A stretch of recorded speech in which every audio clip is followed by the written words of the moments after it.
Okay, let's get started. Ghosts are real. That much I know.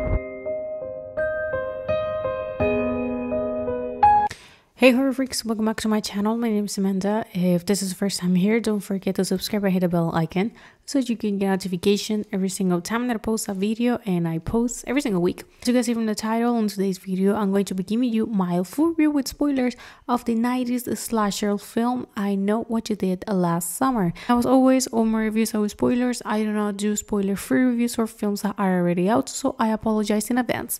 But saying the disclaimer, let's get into the video. Now, I Know What You Did Last Summer is a 1997 slasher American film written by Kevin Williamson. He is the same writer as Scream, Scream 2, Scream 4, The Faculty, Curse, and his most recent film, Sick. The film stars Jennifer Love Hewitt, Sarah Michelle Gellar, Ryan Philly, and Freddie Prinze Jr. This is loosely based on the novel of the same name of 1973, and it also takes inspiration from the urban legend of The Hook and the 80s slasher Prom Night and The House in Sorority Row. This is the first installment on the I Know What You Did Last Summer franchise, and this one centers on 4 young friends that are stalked by a hook-wielding killer 1 year after covering up a car accident in which they supposedly kill a man. Now, to give a brief summary, the film opens on the 4th of July of 1996 in North Carolina. Here we meet the group of friends that are Julie, Ray, Helen, and Barry. While driving along a coastal byway, they accidentally hit a pedestrian. They believe that it's dead, so they decide that they're going to push it into the water. But they decide that I will not be talking about this incident ever again, and they will act as nothing happened. 1 year later, in 1997, the group fall apart after the incident, and they are returning from college to their hometown. When Julie returns home, she finds a letter with no return address that says, "I know what you did last summer." Julie tracks down Ellen and they take the note to Barry, but later that night Barry discovers in his gym locker a picture of his car that is the one that they were driving when they hit the pedestrian that says, "I know," and when he gets out of it, someone attacks him with a car and he gets almost run over. At this point, the whole group is trying to investigate and get as much information as they can.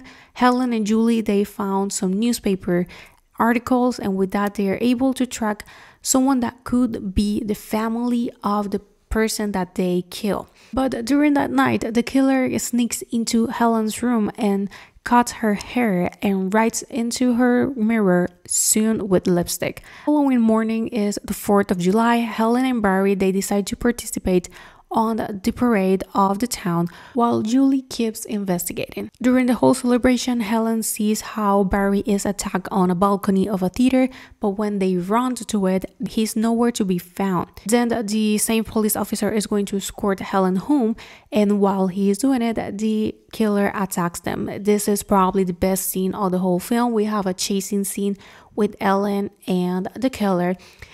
But unfortunately, on the last minute, when Ellen believes that she's about to survive and she gets almost to the end of the street into the middle of the parade, the killer attacks her and kills her, and no one hears her because of the parade. At this point, Julie and Ray are the only ones alive, and they found the killer. They had a confrontation and they ended up killing him. Police arrives. They claim that they do not know why they were attacked, but of course they knew, because the killer was related to the pedestrian that they killed last year. A year later, in 1998, Julie is back in college. She's about to take a shower, but she realizes that the word "I still know" is written with the steam into the shower door. And the film concludes with a dark figure that is crashing, and we hear Julie scream. Of course, we know that she survives because we have the direct sequel. Going into my review and my opinion, like in this film is next to Scream, is credited as the ones that they brought the slasher genre into the 90s. Of course, we know that the 80s were full of it, and by this moment people are done. Of course, Scream ended up being a huge success, and now they were having the same writer. The problem was that because of it, many people compare two of them. Many people believes, and I think that to a certain extent is the reality. Scream is better than I Know What You Did Last Summer, but that doesn't mean that I Know What You Did Last Summer is bad. Me, it hurts a little bit that it has mixed to bad reviews because in my opinion, I Know What You Did Last Summer is a very good slasher. What I like about it is the fact that combines what we know about this subgenre, the whole formula, but also is based on a novel and is also bringing urban legends. But I think that is pretty cool making that combination. So I think that the story is pretty good. Yeah, it may be basic, maybe the safe route. I still think that it's pretty good. The film is entertaining. I am sorry, but if someone tells me that they get bored watching this, I'm sorry, but you're wrong. From the beginning to the end, it's able to build up the tension because there's a plot twist on the end and the whole killer reveal that, of course, I didn't mention in the summary because that's a detail that if I tell you, I'm going to ruin you the whole experience because I already told you the ending, but I didn't tell you the whole story about the killer and the whole details. So you should watch it if you haven't already and find out yourself. But I think that they did that pretty good because the whole time you're thinking that could be someone, but then they'll tell you no. And then you start thinking about other and then they tell you no once again. Similar to Scream. Yes, a little bit. The only difference here is that it's just one killer, not two. And it's a little bit harder to get who is the killer compared to Scream, where we have some signs that they can lead us to who could be the one behind the ghost face mask. But when it comes to the Hook killer, I think that they did a pretty good job with that. Also, the urban legend. I think that the Hook is a creepy story and a creepy urban legend, and seeing it in a film is even creepier. But the only thing that I would really criticize about this film and something that I do not like is the final girl. This is a popular opinion, a very popular opinion. The real final girl should have been Ellen, not Julie. If there's something that we can all agree is that Sarah Michelle Gellar did a fantastic job in this film. She was made to be a scream queen.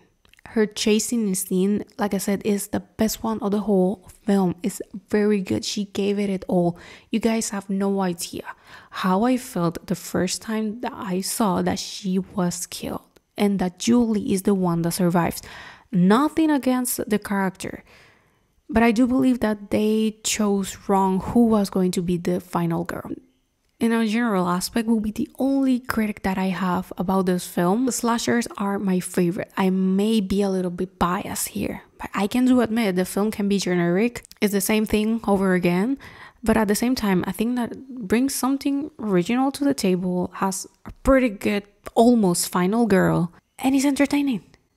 It's not boring, and it's not predictable. I am sorry, but in a sense, it's not predictable.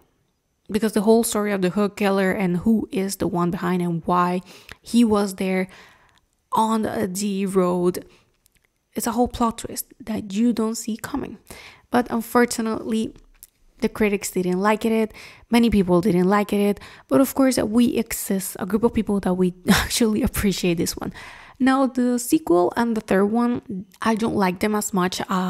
I can watch the second one. The third one, I only saw it once. I didn't really like it because it doesn't really have any type of connection with the original characters. The Vision series, in my opinion, is not worth watching. It was bad. It was very, very bad. And if they decide to do a legacy sequel, I think that I will watch it. But at the same time, I don't feel that I Know What You Did Last Summer needed. I think that the film is good as it is. And also, it's a pretty good summer horror film. Because something that I do like is that it takes place on the 4th of July. So this is why I'm gonna end up giving this film a higher rating than the majority of people. For me, this film is a 4 out of 5. It's an almost perfect slasher. Yes, it's the same formula, but I think that it works pretty good. It checks the boxes of what I do believe that is a good slasher, that is entertaining, has a plot twist, very good gore, and a good final girl. But in this case of this one, almost. At least Ellen compensates a little bit the fact that she's not the final girl. But I do believe that this film is a 4 out of 5. At 8 out of 10 is a must-watch, a recommendation of mine.